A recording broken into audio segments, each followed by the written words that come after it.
And I believe that we are live right now. And we will get started in a few minutes. We'll give people some time to join us. Good afternoon, good evening, everyone.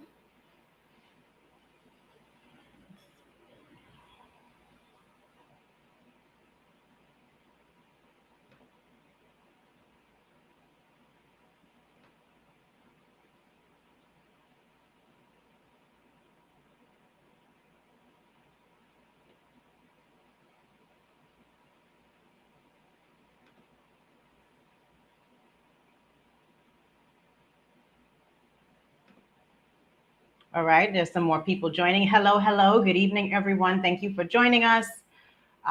Please introduce yourselves and drop your names and your borough into the chat for us so we know who you are and where you're coming from.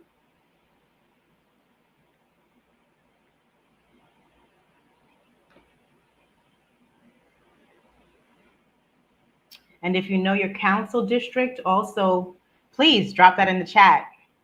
You get kudos for knowing your council district. That's extra special.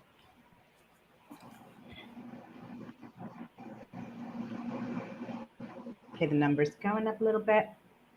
Also, if you're on here with us tonight we are doing our Redistricting in New York City Neighborhoods Forum. It's actually a teach-in to go through some basics, some Redistricting 101 with community members.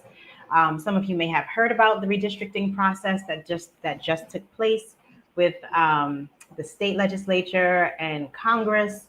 And now we're moving into New York City redistricting. So this teach-in will be providing some critical information on how community members can get involved, what the process looks like, the timelines, and also some additional assistance for those of you who may want to write testimony, which we encourage everyone to write testimony and submit that to the commission. Okay, so we're at 6:07, and I think we're probably going to get started just about now. That way we don't go overtime too much. Okay, hello, Ravi. Thank you for dropping by from Flushing, Queens. We see you. And if there's anyone else here, please drop where you're from, your borough, your neighborhood if you'd like, and of course your council district. Tonight we're going to be talking about Brooklyn and Queens and the redistricting New York City council districts. Okay, so hello again. Just to introduce myself, my name is Jamela Rose. I am the Deputy Public Advocate for Civic and Community Empowerment here at the Office of the New York City Public Advocate. Thank you for joining us tonight. On behalf of the Public Advocate, we are hosting a forum, specifically a teach-in with two very good experts. We have Dr. Blair, who is the director of the Redistricting Center at the Center for Law and Social Justice at Medgar Evers College. And then we also have Dan Kaminsky, who is the policy manager at Citizens Union. I will give each person, we also have Faraine Griffith. I'll give each person an opportunity just to introduce themselves in 60 seconds to give a quick snapshot of what they do there, and then we'll move directly into the program for tonight. So let's start with you, Faraine.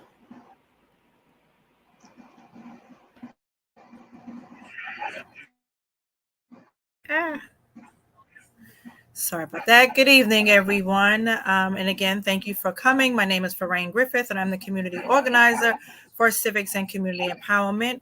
I would like to thank our partners, the Center for Law and Social Justice, Medgar Evers College, and Citizens Union for working together with us to make sure that New York City residents have a voice in the New York City Council District process. Thank you again for joining. Okay, Dan. Hey, everybody. So firstly, just want to give thanks to the Public Advocate's Office for putting this together. I have such deep respect for everything they do, and also Dr. Blair. My name is Dan Kaminsky. I work for an organization called Citizens Union, which does work on a lot of democracy issues, ethics, transparency, voting rights, etc. And we've been doing redistricting work for decades. In this cycle, we're not only acting as a watchdog to ensure it's a fair process, an open process, transparent process, but also working to get as many people engaged in the process as possible. So that's what we're hoping to do today, is kind of give you the tools you need to plug into this process, because it's happening right now. Great. And Dr. Blair. Good evening, and thank you for having me on this program. Public Advocates Office, partners with Citizen Union. My name is Dr. Zalima Blair. I am the Redistricting Research Director at the Center for Law and Social Justice at Medgar Evers College. The Center for Law and Social Justice has been involved in redistricting as well for decades, bringing lawsuits under the Voting Rights Act to make sure that we utilize the principle, one person, one vote, under the Equal Protection Clause of the 14th Amendment. So glad to be here. Okay, thank you, and welcome everyone. I see we have a few people watching. If you are on the live right now, we encourage you to share this program with your networks. We are live on LinkedIn, YouTube, and also Facebook. Okay, so let's get into redistricting. Dan, I'm not sure if you wanted to pull up slides now or if we just wanted to get into the commentary, but hold on a second. Let's get into redistricting. So tonight, again, just so as a reminder, we're talking specifically about Brooklyn and Queens, the redistricting process that's currently underway, and different ways that community members can plug in. So getting started, I know Dr. Blair, you're going to give us a brief overview of like what redistricting is and why it's happening now. Can you speak a little bit about the census, the role the city council has, and also the commission in its current state? Oh, sure. So every 10 years, the U.S. Constitution mandates that every single individual is counted for the purposes of reapportionment.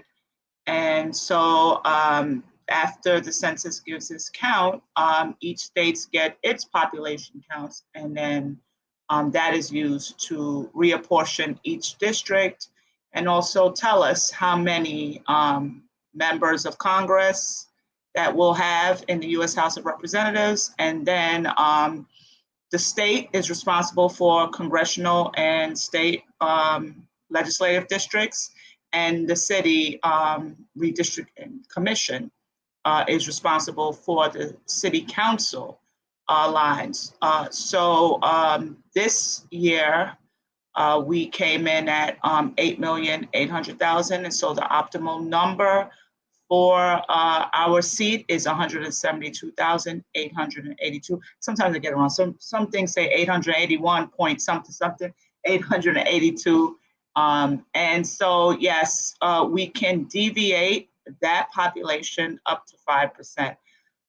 Plus or minus, as long as the district is with the lowest count to the highest count is no more than 5% deviation.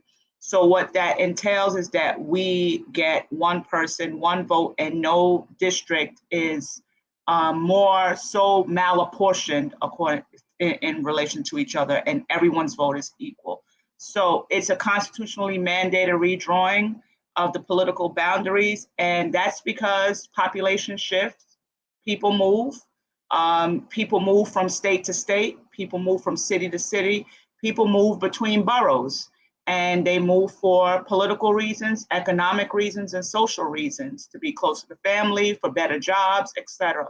And for that purpose, we have to make sure that every individual, whether they are a U.S. citizen or not, is able to have a voice in our democracy, and that the representatives of each district is able to represent those constituents effectively. So I'll stop there. Okay, great. Dan, did you want to chime in on anything there? I think that was a good introduction, and there's a lot of concepts there, and we'll kind of dig into more of them as we keep talking. So. Okay, great. And Dr. Blair, we're talking specifically about New York City Council, right? Yeah. This time around? Okay, good. Alrighty. So let's go to the next area. And that is actually, why does this matter? Like, why does this whole redistricting process even matter for us right now? And how is it affecting the individuals who are watching, us, our neighbors, and the overall broad community? And Dan, let me know if you want me to pull up any slides. I can do it from my end, but thank you so much. Also, I want to say I'm a little under the weather, so if I'm talking a little soft, it's to preserve my voice, but I hope folks can still hear. So now we know what redistricting is, right? It's redrawing political lines to take into account the population demographic changes. But why does that matter, right? I'm glad that was asked, because I think it can feel really esoteric for people. So again, I'll pull up the slides and I'll give just a theoretical example, and then I'll kind of talk a little more about practically what it means. Let me just wait for the computer to load here.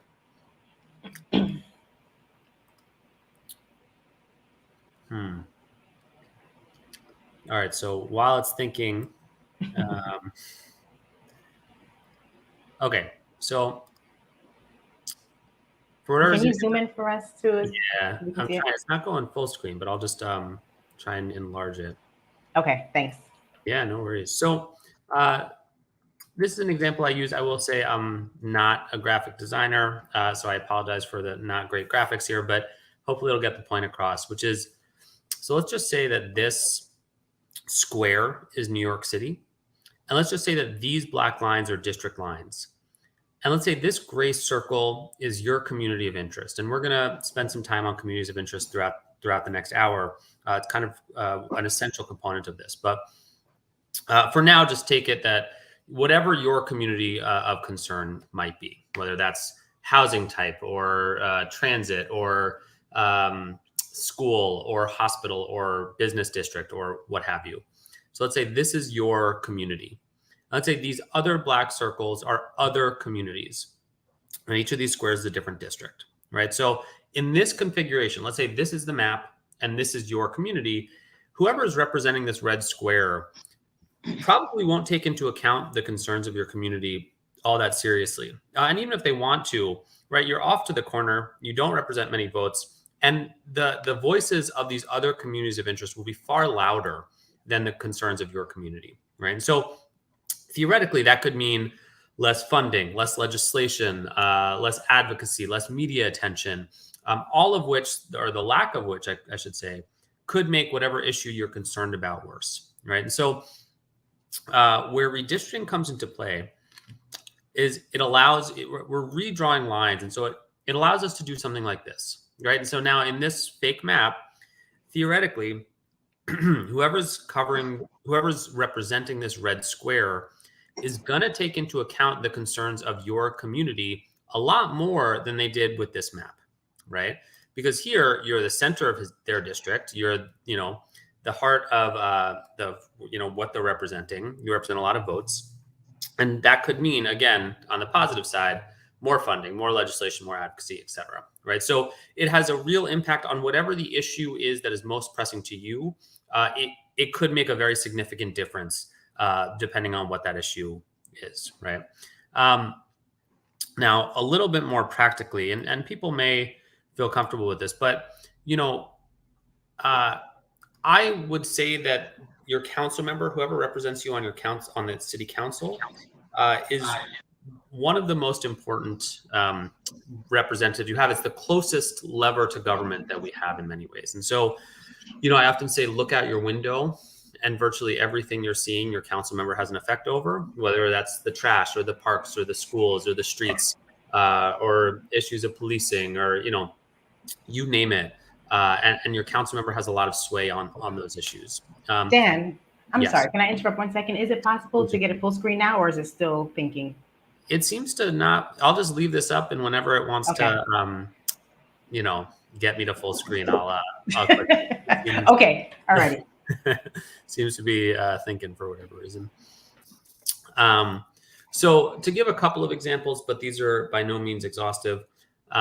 Your council member has a lot of sway over the built environment of your neighborhood, right? So when a rezoning application comes in, there's the tradition of member deference, which says that however the member of that community votes, typically the rest of the council votes. And that's a tradition. It's not in law or anything, but it is a tradition that is often followed. And so that gives your council member, whoever's representing you, inordinate power over how your neighborhood feels. What does it look like? How big are the buildings? What are the use of the buildings, et cetera.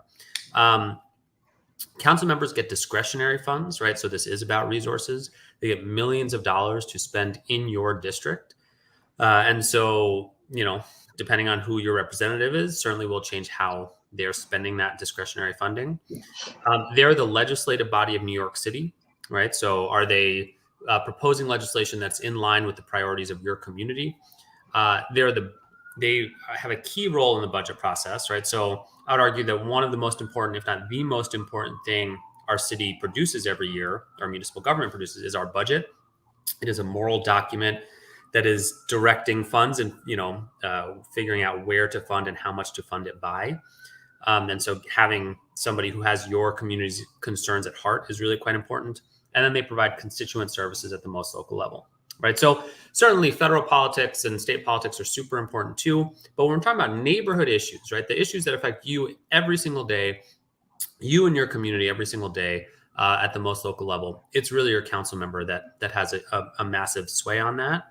And why this process matters is how lines are drawn ultimately impacts who can get elected, right? Because depending on what parts of which communities are brought into a district, certainly changes the voter makeup and therefore how voters will vote and who ultimately gets elected.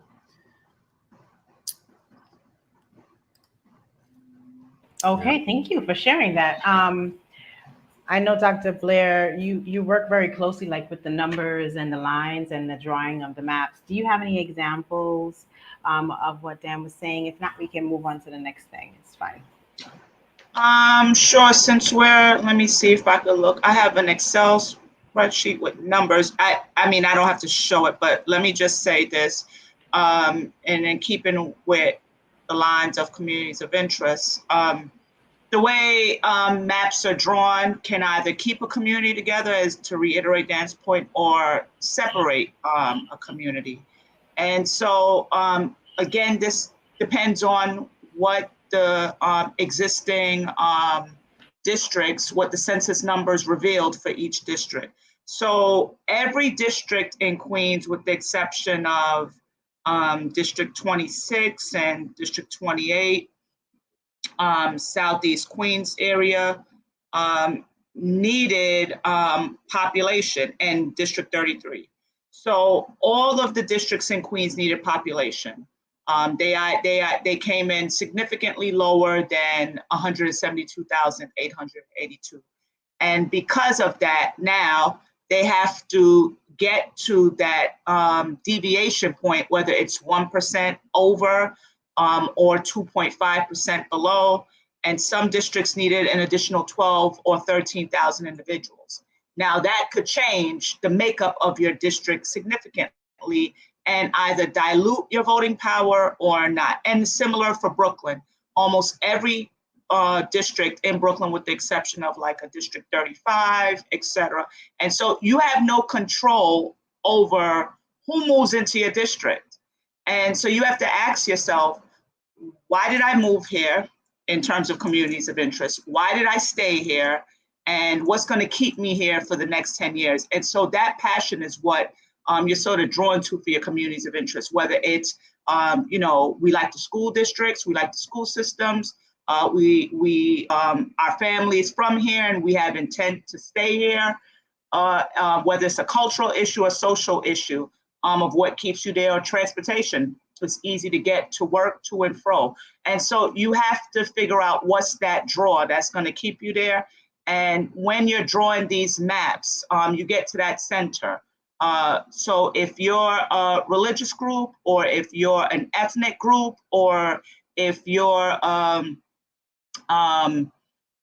just someone who's drawn to a cultural institution or the area, you have to make sure that you figure out a way how to preserve those lines. And that's really what we use to draw the map. We start with the population, how to get to the optimal number, but then we also figure out what's going to make us a more dominant group for that communities of interest. So if it's for people of African descent, whether it's Caribbean in a District 46, or whether it's African American, et cetera, in or a homeowner in Southeast Queens, District 27 or 28 or 31, we want to make sure that we increase our population to the extent that we can elect, that we're a majority or close to a majority, that we can elect a candidate of choice. And if we're a new conglomerate coming into the district, how do we put a circle around our community of interest so that 10 years from now, we can become a majority?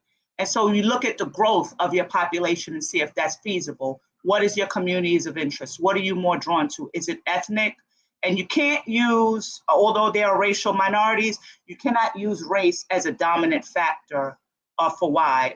Because, for example, people of African descent can be African American, can be Caribbean, can be Afro-Latino or Continental African, all of which are from the Black race, but we use the ethnic lines to draw the map because we know we cannot discriminate or put one group over another on the basis of race. So we start there. So the way we draw these districts have to start with the population. How many did we count of our population or communities of interest with the census, whether we can be geographically centered in a community, in a district, and whether we can be compactly located and it could be contiguous in that district. So we go there. Okay, that's a really good explanation, Dr. Blair. I appreciate both you and Dan for giving us the nitty gritty on that. Okay, we're moving into the next section of pretty much how the redistricting process works. And so some people have asked us, they said, okay, well, how do I get involved and how does it work? What's the timeline? Some people have asked, haven't we done redistricting already? Which, yes, we did some of redistricting and we have more to go. So Dr. Blair, kicking off with you, and Dan, if you have some slides on this, we can begin to probably pull them up. I don't know if your computer is loading the files now. But yeah, can you just go through really quickly what the process is? How does it work? The important dates, what do we need to know? What's our next steps? So coming up, so we have the New York City Redistricting Commission or Districting Commission have already put out a set of maps. They put that out July 15th. They give the public an opportunity to comment on the maps. So 30 days to review, and that's August 15th. And August 16th, a set of new hearings begin, one in each borough. So in Brooklyn, it's August 21st. And I think, thank you, Dan. And in Queens, it's August 16th, right? For at the Museum of the, what is it, Moving Image. And so August 21st is at Medgar Evers College, which is centrally located in Brooklyn. And you can come out and testify or critique the map. And later on, I believe Dan has a tool that he could show you about how to create your own map. And it can also be found on the district's website, but he can show you firsthand how you can do that. But you also want to keep in mind, again, what is your community of interest and how do you go about it? So this is your opportunity to comment on your boundaries, whether or not you think these are the appropriate boundaries, whether or not you think that this is going to stay together for the next 10 years. Whether or not you feel that institutions in your district will be protected, or whether or not you feel you have enough of an economic engine in your community so that the district is not considered, quote unquote, impoverished for the next 10 years. And then you have more flight, if you will, as we had over the last 5 years. So you want to keep some of those issues in mind when you are critiquing the maps, when you're drawing the maps, and also whether or not you're divided amongst other elected offices, and if your communities are able to lobby together, for example, with state or other elected officials. Dan?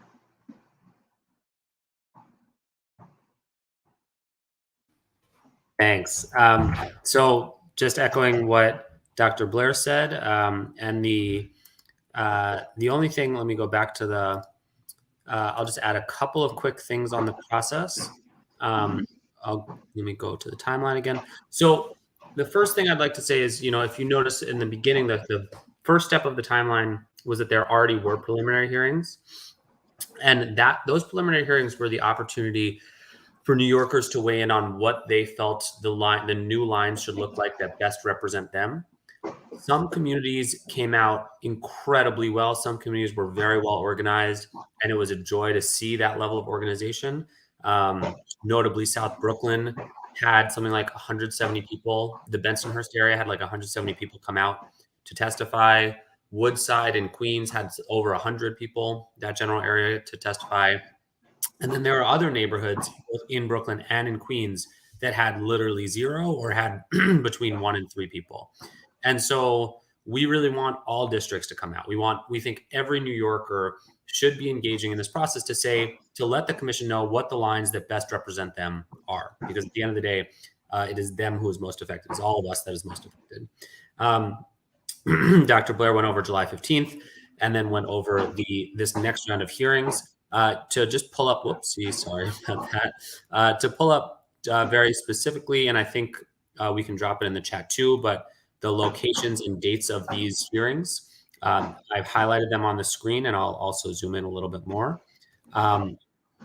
So it's, as said, next week, and it's a borough-specific hearing. So, for example, on Tuesday, August 16th, they'll be coming to Queens. The commission will come to Queens to hear what people from Queens have to say about their lines. That said, if you can't let's say you're from Brooklyn and you can't make the hearing on the 21st, but you can make it to some other day, you are more than welcome to show up to any hearing. You can testify about any borough at any hearing, but they wanted to make sure to come to each borough.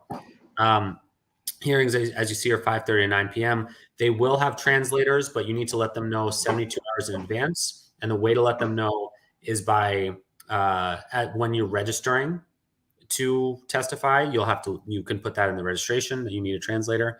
And same with any accessibility needs that you may have, or any accessibility accommodations. Hearings are both virtual and remote. Both virtual and in person. So if you can't make it in person, you can also testify virtually. And I think Fran will put this in the chat too. Hopefully you can make it to a hearing. If you can't, you can still email them your testimony. So at least you are saying something, at least some voice that you are, opinion that you have is making it in.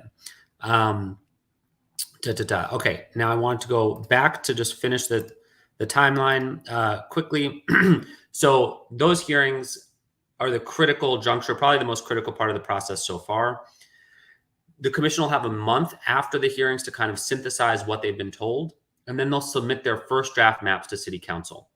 City Council will have 3 weeks to accept or reject the draft maps.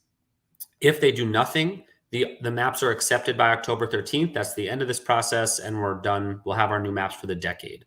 And also, I think that's worth putting an asterisk to. Let that sink in that this is a 10-year process, right? So what happens right now will affect us for the next decade. If the council rejects the maps, those maps are sent back to the commission to try again. They don't have to take into account the council's feedback, but they can. And then it triggers a second round. So a new plan would be adopted sometime or proposed in the mid-fall. There'll be a new round of hearings in the late fall. And at the end of this, February 7th, is the deadline for the commission to submit the final plan to the city clerk. And notice it says city clerk and not city council, right? So unlike what we saw at the state level, where legislators took control of the process and it went abysmally, here at this level, council, city council has no authority over the final map. They can't reject it. They can't change it. They can't alter any lines in any way. And from a structural standpoint, we think that is a good thing because it forces independence between people who draw lines and people who run in those districts, right? Which there should be some separation between those two entities. So then February 28th, petitioning starts, and next June, there's a new primary. So you may remember that usually council terms are 4 years. This time around, it's 2 years. And that's because of this process. So now council members will need to immediately begin running in their new districts right after it's over. And again, the new primary will be next June. And I think that's the full process. So. I think that's also important for people to know. People, sometimes when you tell people that they're running for a 2-year term, they don't even really understand why. I don't know if either of you want to kind of get into why we have these two-year terms at all. Just like a quick 30-second explanation. Yeah, so it's precisely because of this, right? Because so the redistricting process happens, and then now it's new districts. And so if the council member was voted in under the old district lines, that wouldn't be fair. And so they have to run again to represent the new district. And how it works, we can do basic math, but it happens every 20 years, right? So let's just say, so it's from 20, what year are we? 2022, 23 is the next council term. I was 21, then 23, and then 25, right? So two 2-year terms, then 29, a 4-year term, then 33, another 4-year term. So that already lines up with the census, right? It's and the redistricting process. So it won't need to happen a decade from now. And then we keep doing the math, 2037, 2041, it'll have to happen again, another 2-year term, and so forth. So every 20 years, this is how it goes, that there's 2-year terms instead of 4-year terms. Thank you for that explanation. Okay, well, let's move into the next section now. Let's talk a little bit about the criteria that the commissioners use to draw maps. I know that we have some slides, and Zalima has lots of data around. Dan, you have slides, and Zalima has data around like what it means, what the new maps could look. First of all, what the new maps do look like, and then also explanations for crossover districts, overpopulated districts, and underpopulated districts. And then we can go into how people on this call, whether you're watching right now or you're watching the replay, shout out to anybody watching replays later on this week, play it as many times as you like before the commission hearings next week. We can also show you how to draw your own map. So we can do it one of two ways. We could either get into it first, but I think it might be helpful if first we bring up the slide to look at what the maps look like, and then we get into some of the explanations of like crossovers, overpopulating, and underpopulating. Okay, cool. So we can do maps first. So Dr. Blair, I can pull the maps up, and if you want to explain them, and then I'll talk about criteria if that. Okay. Just give okay. me 1 second to pull them up. So actually, before I kick it to you, firstly, the thing that I'd like to say is the website I'm using is a website called New York City Redistricting and You. It is a really helpful website to look and try and understand the new maps. So without actually telling you what they did, because I'll leave that to Dr. Blair, I just want to show you how to use the website really quickly. And I think Farain will drop the link to this website in the chat. So the first thing to point out is at the very top, you can scroll between the old maps, the maps we've been living under for the last 10 years, and the new maps, right? So let's just say a big change is in South Brooklyn, but let's just say I wanted to look at how it used to look versus how it looks now, right? You can really easily scroll and kind of superimpose the two maps between each other. If you click a district, it'll tell you what the old population was on the left and what the new population is after in this first proposal on the right. So you can really compare kind of like the basic profiles of the old versus the new proposed district.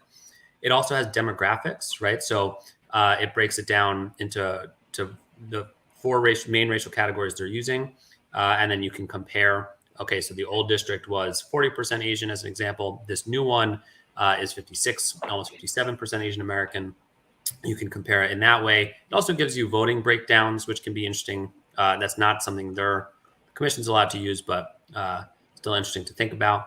You can click on the legend and turn on all sorts of really interesting stuff. So you can do neighborhoods, right? So how they split up neighborhoods or kept neighborhoods together, subway routes, again, racial and demographic information, and split up to see, okay, how are they keeping groups together or splitting them apart? And plenty more. And then the final thing I'll say, and then I'll kick it over to Dr. Blair, is there's other plans here. So Dr. Blair is part of an amazing coalition that put together this unity map. And so if you want to look at other mapping plans from everyday folks putting together maps, you can scroll through them on the right here. Okay, Dr. Blair, now off to you. Tell me wherever you want me to go, and I'll do it.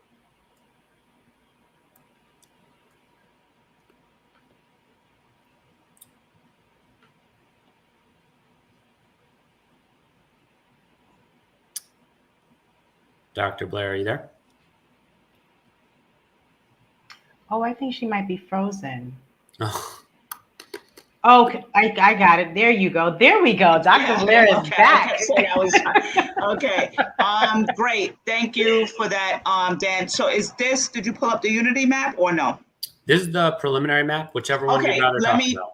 Okay, let me just explain. So this is the redistricting commission's map. But let me say something that there's also other maps out there. Some you may draw on your own, or we are a part of the Center for Law and Social Justice is a part of the Unity Map Coalition.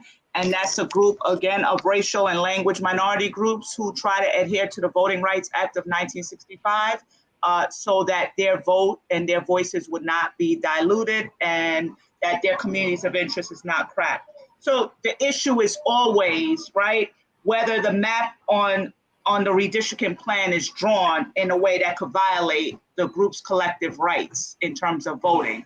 And so in Queens, let's go to Queens. If we go to, that's a popular area. If you go maybe to District 27 and District 28, if you will, so 28 is one that is what you call a shared district, if you will. It's a plurality, meaning that there are different groups who have equal population there and has grown in population there. And so there's an opportunity for one group, and then there's sort of this push-pull with another group, right? So you have people of African descent in the brown, orange area, and then you have Asians and Latinos, et cetera, in the green, in another area to the west side of the district. And what the Asian group is saying, their community of interest, and they have been cracked, using now different language, right? Cracked into different parts, into different districts. And so they have not been able to effectively come together to elect a candidate of their choice. And ironically, that's one of the areas in Queens that has not that has grown, that needed to shed population. And then you have the historical aspect of people of African descent in Southeast Queens to the east, the Laureltons, the Rochdale Village,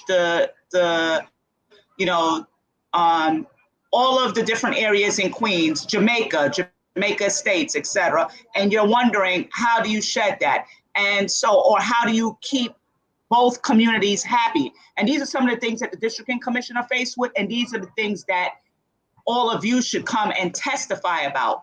Where do you see the lines being drawn? Where do you think you would get adequate representation if 10,000, this was overpopulated by 10,000, if 10,000 individuals were shed from this district? And will you have enough to elect a candidate of your choice? So Dan pointed out in one of his previous slides, hey, where do we put some communities of interest who are in between districts and can't exercise their one person, one vote voice, or that their voices are diluted? And so that's how you need to look at your boundaries and where your boundaries should be. One, the population, how much you need to add or shed, whether it will be compact to the naked eye, a rectangular shape, and then how much it deviates from that rectangle, and whether the district is contiguous, meaning that it's not broken apart from one end of the district or boundary to another. And if you scroll down a little bit, also, Dan, if you go like to 27, you have to know the character, which is right next door, right? The character of your district. So next door in District 27, that has been predominantly homeowners, right? Whereas 28 has a lot of large buildings and is adding new development there. And 27 has been, Laurelton, Rosedale, issues pertaining to foreclosure and stuff like that, and small business development. So where do you draw the line there to preserve the character of that district? Is it along Merrick Boulevard? Is it along Jamaica Avenue? Where do you draw the line to preserve the character for the next 10 years and advocate along a legislative agenda? Maybe it's to keep homes affordable. Maybe it's to decrease property taxes. Maybe it's just about simple sanitation issues. So what do you do for there? And then if you scroll down, you see that, areas that were impacted by disasters, right? District 31, that has the Rockaways, and so on and so forth. And this is all throughout, and sorry for the background noise, and this is all throughout New York City, right? But for Queens in particular, you see the Rockaways is separated between different communities of interest. So what are the boundaries there? But what is particular between, or the difference between the Districting Commission's map and the Unity Map Coalition that brought these three groups together, Latina Justice, Asian American Legal Defense Fund, and Center for Law and Social Justice, is that we come together and negotiate boundaries. Things that are not favorable to our communities, we sort of each take ownership of it and try to relieve one group of it of another, or we try to make sure that all of our communities are kept whole, not packed, so that one district is not 70% and another one 30%, and not cracked, so that voices can be heard throughout, whether or not you're Latino, whether or not you're from African descent, or whether or not you're Asian. So that's the difference. And most commissions throughout this process has respected those boundaries and lines. And so you could go to Brooklyn if you want, or you could add whatever. And you could, if you want to add something there, Dan. Sure. I mean, I don't fully know who's on the call, and I don't want to do too much directing into a district that no one's here about. I think just as a general statement, what I'll say about Brooklyn is that probably the biggest shakeup, the one that's causing a lot of people to weigh in, is what they've done in South Brooklyn. So if you see Council District 43, they wanted to unite the Asian American community of Bensonhurst and Sunset Park. And so if you see these lines, they just essentially drew a big circle around them to give the Asian American community an opportunity to elect. Currently, the lines look like this. And so that community is split between actually 4 different council districts, right? And so here in this first map, they're trying to unite that community, but by doing so, they've had to change a significant number of lines in South Brooklyn, really changed this Western Brooklyn district of Council District 38, removed Red Hook from the Sunset Park district and united Sunset Park and Bay Ridge. And we can kind of go through, we don't have time to go through in more detail on today's training, but there are very significant changes that happened in really all of New York City, but certainly South Brooklyn, that had reverberating effects throughout the borough. So, Dan, real quickly, could you just tell us what's the blue and what's the purple? So what I've clicked on is to break it down by groups. So green is Hispanic or Latinx population, white is blue, black is orange, and Asian is pink purple. And the deeper the colors, the higher the percentage of that group in that area. Thank you. If I could add here, and again, it goes back to population, right? So whatever you do to one district, it affects the remaining districts, at least in that surrounding area. But I like to say it's a 51 district map, okay? It's not just, this is how I want my district to look. Although you come to the testimony saying, this is how you want your district to look. No one is expecting you to draw 51 districts, but know that this is a 51 district map. And so the commission has to draw 51 districts, as did the Unity Map Coalition. And so we take everything into consideration. If you recall, I don't know if you had a chance to go on the districting website and see the map of New York City, but here it is here. And we talked previously about the 5% deviation. Used to be 10%. The governor made it 5%. That means you can only deviate from 172,882 from that district line, plus or minus up to 5% from the lowest populated district to the highest populated district. So why am I bringing that up again here?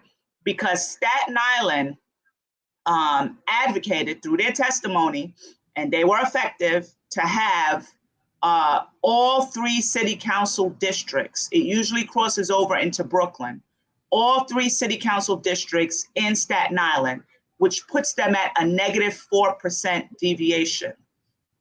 So their one person, one vote is they have a little bit more voice, right? And so what does that do to the remainder of the 48 districts in New York City? Now, the remaining districts has to be at a positive 1% to be within that 5% deviation boundary. So those are also things that have to be considered. I also want to point out in Brooklyn 10 years ago, District 46 in particular, there was an example of it being cracked. So most of people of African descent, they shifted for housing reasons, for a number of different reasons, from central Brooklyn moving more to South and Southeast Brooklyn. And so that was a majority Black district, but was cracked, and they could not have elected a candidate of their choice prior to this cycle, this New York City cycle 2021, until when that district was redrawn in 2013 to reflect that. And so that Canarsie area was made whole before it was split between East Flatbush and East New York. So there's an example of how do you put a district together to elect a candidate of your choice, because if it's cracked in half, not enough voters could come out to vote. So yes, you want 172,000 people in your district, but you also need to look at whether or not 50% are at least of citizen voting age population, because then they hold a majority so that they can vote for their candidate of choice and elect their candidate of choice. So that's the other caveat. This is like meat. This is so good to hear both of you talk in depth about this and to break down each borough, Queens and Brooklyn, Southeast Queens and Southwest Brooklyn, and all these different places. Okay, I know we want to move on. Our time check now is 6:52, so we have about 20 minutes left in this program, and I know we want to get to Q&A. I don't see too much questions in the chat. I'm encouraging everyone, if you're watching, please drop your questions in the chat now. We will definitely display your questions on screen and have them answered before we leave today. And if we don't get to anything, we'll provide links in the chat so you can be in touch with our expert panelists. Okay, so going on to the next thing, we want to get into testimony. I know there's some definitions that we could probably give. We can probably get back to that, but or we can get into drawing your own maps. Do you want to get into testimony or drawing maps? I know we only have about 15 to 20 minutes left. Dan and Zalima. I'd say let's prioritize testimony, unless y'all think differently, because I think more people are likely to testify than draw maps, and I want to make sure that we get them to testify. So, well, then let's do it. Yeah, let's get into testimony. Cool. Do you want? I'll start, and Dr. Blair, Sure. you jump in. Sure. Yeah. Okay. So let me pull back up. We know we've already given you a lot of information, and to be honest, we only are just scratching the surface of it, but hopefully enough that, ideally, we're just setting you up with the tools you need to engage in the process. So, as we've said, really the best way to engage in this process is to testify before the commission about what you feel the lines that best represent you are. If you've never testified, it can feel a little bit overwhelming, and maybe you're a pro at it. And if you are, however you testify is great. What I'm going to show you is just a recommendation of a structure. But again, there's no one right way to do this. So from what we've heard from the commission and from our perspective to make it easy, we just want you to answer 4 basic questions, and maybe you can even write these down. And if you answer these 4 questions, we think you have all the elements you need for your testimony. So first question is, who are you? Second question is, what's the issue? Third is, why is it an issue? And fourth is, how should the issue be resolved? So to go through each of those a little bit in depth, starting with who, that intro section. So here you want to say your name. You want to say where you live, or if it's not where you live, what your connection to that district is. And in terms of where you live, I think some people feel uncomfortable saying that. But what's important to remember is this is a geographic exercise. And so rooting yourself in place, in community, and saying, I've lived in Southeast Queens for 40 years or 20 years or 5 years or whatever it is, connects you to the community and shows that, okay, this is someone whose opinion we really have to pay attention to. Next, moving to personal background. And here, just keep it brief. You only get 3 minutes to testify. So whatever feels relevant, and similar to organizational affiliation, whatever relevant, however relevant. So that's that intro section that you can do real quick. But if you do it right, it kind of establishes credentials, shows you're someone to pay attention to here. So next, you want to move on to the what. Okay, so we know who you are, but why are you here, right? What's the main issue that you're testifying about? What's the concern? So, I'm here. I've introduced myself, and I live in whatever council district. And the current map splits my community of interest into 3 council districts, or splits my neighborhood, right? We see that's a very common thing to happen in Queens. We can show you some examples, but actually in Brooklyn too, where neighborhoods are split between different council districts. And I want to ensure that my neighborhood is put into one district. Or maybe it's that the old map worked really well. Something that we see happen a lot is people are happy with the old map, so they don't show up to testify that they should keep the old map, and their map gets changed, right? So if you're happy with how something looks, you got to let the commission know that too. Or let's say, the new map removes a really important institution, whether that's a hospital or cultural institution or whatever have you, and I'm here to ensure that it remains in my district, right? So whatever it is, you're moving right to what the issue is.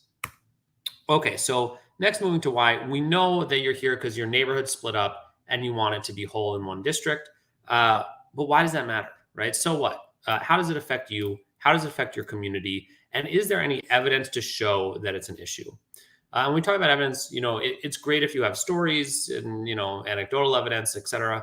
But if you have any hard evidence, that's also really helpful. Showing that your neighborhood has suffered in XYZ ways by being split up in these multiple districts, or anything that you can really point to further weight your case, to really kind of make it a testimony hard to refute. And then ending with, and I'd say this is in many ways the heart of it, what do you want the commission to do? Okay, so it's great that we know that your neighborhood split up and we know why that affects you, but now specifically, what are you hoping the commission does? And you want to speak in boundaries, right? I've heard one of the commissioners say explicitly, boundaries, boundaries, boundaries. In your testimony, you have to tell us what you want, your boundaries to look like. And if you're just talking about your community of interest, well, then what are the boundaries of that need to be whole, right?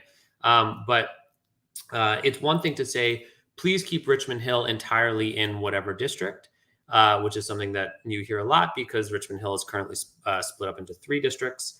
It's another thing to say, please keep Richmond Hill in whatever district, and do so by moving the boundaries to this street, this street, and this street, right? Because then the commission knows exactly what you're asking for. They know exactly what the boundaries should be, and then say why, right? So I want the boundaries to be this and this, and the reason is XYZ, right?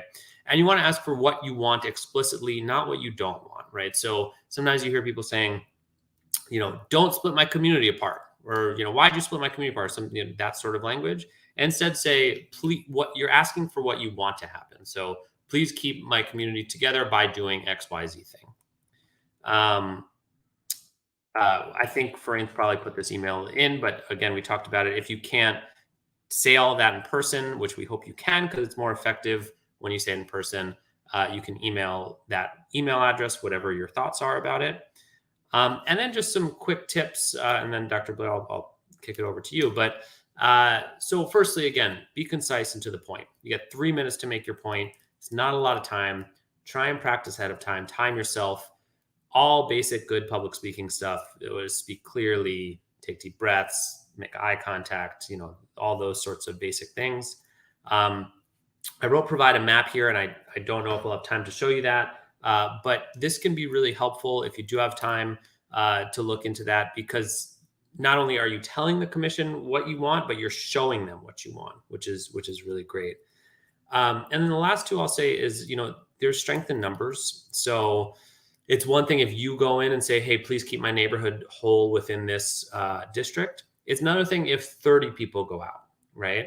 And historically, and hopefully I have time to show some examples of this, but historically, when communities come out in force and are well organized, there are many examples of them getting what they want, right? And so try and, testify, but also get your neighbors to testify as well, and try and do some organizing around it if you have time. The opposite of that is that something is better than nothing, right? And so I hope you have time to organize. I hope you have time to look into data. I hope you have time to create your own map. I hope you do have those things, because you will be far more likely to get what you want if you have time for those things. But if you don't, I understand, right? We're all, have a million things going on. And so something is better than nothing, right? If you don't have time for those other things, say something. Even if it's just a quick email or just showing up to say your piece, say something, right? Get your voice in there somehow. So that's a quick and dirty. Happy to run through that with more time if anyone wants to email, but hopefully that gives you at least some tools to get started on how to get started with addressing the commission.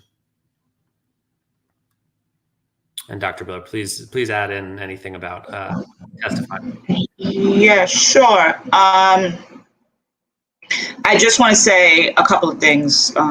It's okay if you show up together with people from your block or your church or anywhere in the district, and the only thing that differs in your testimony is your name and address, right? If you all come and say the same things and have the same sample testimony with the same punchline, that's fine too. At least you showed up and gave the statement and submitted it, because then they knew that you cared or not. The thing is, the commission within its parameters, right? The population and the population deviations and what they could afford to do, they want to do the right thing. They want to represent. The commission is very diverse, right? Each borough is represented. Okay, so there's people there that care about, each party is represented, and not that we draw to political parties, but just so you know, the majority picks 5 commissioners from the city council side, and the minority picks 3. So the city council chooses 8, and the mayor chooses 7. So everyone is represented. Each racial and ethnic minority or language is also represented. So everyone is there that has a voice, and every community of interest in some respect is there. And so when you come to give your testimony, know that someone there cares about your communities of interest. And that's why it's important that you show up, even if the only difference is your name in that testimony. And so my name is, and I'm a resident of Southeast Queens, or I'm a resident of Crown Heights, and I've been here. Unemployment rate is this high. We need this in our district. Please include this in our district. Whatever it is, whatever legislative agenda that you have, or I've owned a business along this strip for a long period of time, and we just got a chance to bring a business alliance here. And so we want to stay in this district and not in such and such district where your previous lines moved us. I'm just giving you examples of very short things that you can do if you know the character of the district, if you know the area or the legislative concern or public policy, maybe that's a better word, concern that you have. What is that punchline that you have that you think is going to win, your testimony over to the commission? But know that there are people on the commission that look like you, that feel the same way you feel, and are also voting in your interests. And so that's why it's important for you to show up. on that day in your borough to testify.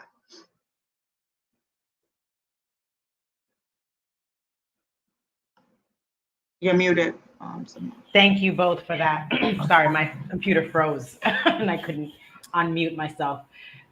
Yes, so thank you both for that in-depth description on this neighborhood teach-in for redistricting for Brooklyn and Queens. Just giving ourselves another time check. We're at 7:05. We want to get everybody off by 7:15, no later than 7:20. So we want to move into Q&A. I don't see too many questions in the chat, but I'm gonna drop in the one or two questions that I did see so we can get them before our expert panelists. Give me 1 second. Okay, I see one question here. And the question, does the redistricting lead to changes in zip code too? No, you just, no, it's fine. You just, your zip code remains the same. It's just, sometimes you'll say, why did they include this block? And sometimes it's for purely to satisfy the population count or the population deviation. It is really about knowing the boundaries and knowing how you satisfy the population and ensuring that your community is kept whole. That's just what it boils down to. Okay. Dan, go ahead. Yeah, if not on that, just if there aren't other questions, I'd be down to define a couple terms that we've been throwing around the whole time to bring us back, unless there are more questions, in which case. I don't see any more. Let me check really quickly if there are any more, but let's get into it. Cool. So again, there's so much to talk about with this topic that, we had to move around and all sorts of things. But I want to go back to just some of the things that Dr. Blair was talking about and give, and then some things that we skipped sort of, just to give some basics on it. So the first thing that folks should know is in terms of how they're drawing the maps, there are 8 criteria. Honestly, we've probably talked about in one way or another all 8 criteria, but the commission has to follow 4 rules, the 4 that I put on the screen when they're drawing maps, and the other 4, I think the language in the charter is as much as possible. So they don't have to, but they are trying to as much as they can. So the ones we've been talking a lot about, and just to give some more examples, we've talked a lot about one person, one vote, which is the idea that each district should have about the same number of population. Dr. Blair mentioned that 172,000 number. So what I want to do just briefly to show the kind of why this matters is pull up the census data from 2020, which is this is based off, and just pull up a couple of districts to explain. So again, that ideal population being 172 some odd thousand, a classic example to show is District 33, which is Northwest Brooklyn, Williamsburg, et cetera, those neighborhoods. And if anyone who's been to the Williamsburg waterfront knows over the last decade, the development there over the last decade has been quite intense. And so the population has exploded. So if you see, that district went from 161,000 people to now it's at almost 210,000 people, right? So again, Dr. Blair mentioned 172,000 is the ideal population. This is over 30,000 people above that number. So what that means is that they have to figure out, the commission has to figure out a way to shed 30,000 people from that district into neighboring districts. That means, to kind of get to that zip code question a little bit, that without moving, 30,000 some odd people are going to wake up and live in a different district, which changes, also, how they're represented, of course. So ideally, how that happens should be from you, right? So people in District 33 should be the ones to say, hey, I live here. I've lived here for however long, and we know you have to shed 30,000 people. So the best ways we think you should do that are X, Y, and Z to unite these communities or to keep these communities together, et cetera, right? But that's kind of an example. And I think Farine maybe put this census data in the chat so folks can look at their own district. We don't have time to go through each district, as it were. So that's the population example. And then I'll just do 2 more. One is Dr. Blair mentioned, and the expert 100% on this issue, which is cracking and packing is the term she used. So the second criteria, as the language of the federal voting rights, is protecting minority votes. And so one of the most important things to come out of the civil rights movement, arguably in terms of legislation, was this Federal Voting Rights Act of 1965. And among other things, it forbid new maps to dilute voting power of racial and language minority groups. Right. And so visually, what that means is, let's just say that this box here is one of the protected groups under the Voting Rights Act. A new map could not do this, right? Because that would dilute their voting power, and something Dr. Blair has talked about is moving. There's plenty more to say about that, but we'll have to skip it. The last thing that I'll talk about quickly is community of interest. We've said this a lot, but just to define it, give the quick definition here. It's a neighborhood community or group of people who have some common policy concern, right? So some of the other criteria has very strict parameters. This counts, this doesn't. Communities of interest is the opposite, right? It's for you to say, hey, this is my community. It's the commission asking you, hey, what's your community? And you saying, my community is XYZ, and please keep us together. And you're the expert in your community, and so you're the one to define it in the best way. So that was a quick overview on 3 of the 8 criteria, but hopefully gives you a little more kind of bounds on what the commission is looking at as they're creating their new districts. Thank you both, Dr. Blair and Dan Kaminsky. I appreciate both of you taking your time out this evening to talk to all of us in Brooklyn and Queens about the redistricting process, what we have to look forward to, specific language and definitions around packing and cracking and overpopulation, and also just for breaking down how do we fix our district lines around communities of interest. So we have about 4 more minutes left, and I just wanted to give the microphone back over to both of you, and then bring Farain back up so we can give our closing remarks. But I want to give the microphone back over to both of you just to give your closeouts for this evening. If you have questions, oh wait, I see more things in the chat. Okay, there aren't any more questions. So if anyone else has questions, feel free to reach out to our office at gethelp@advocate.nyc.gov. That's gethelp@advocate.nyc.gov. We'll also be dropping in the chat contact information for both of our experts, Dan from Citizens Union and Dr. Blair from the Redistricting Research Center at Center for Law and Social Justice at Medgar Evers College. And we're hoping that all of you, after hearing tonight's presentation, will consider, if you haven't already thought about it, consider giving testimony at the upcoming hearings. We're going to drop those dates in as well, but I'm going to leave it to Dr. Blair, you first, to give your closing remarks, and then Dan. Oh, it was my pleasure. I feel that redistricting has been closed off to most people for so long because it sort of could be a difficult subject to understand. I like to say it's a varsity sport that doesn't let everyone in, you know what I mean? And so anytime we can do this, but you as well in the audience, you can get a group together and hold your own forums and hear what your neighbors have to say and invite people to come and give a talk on it. Having said that, I want to thank the Public Advocate's Office for providing this forum.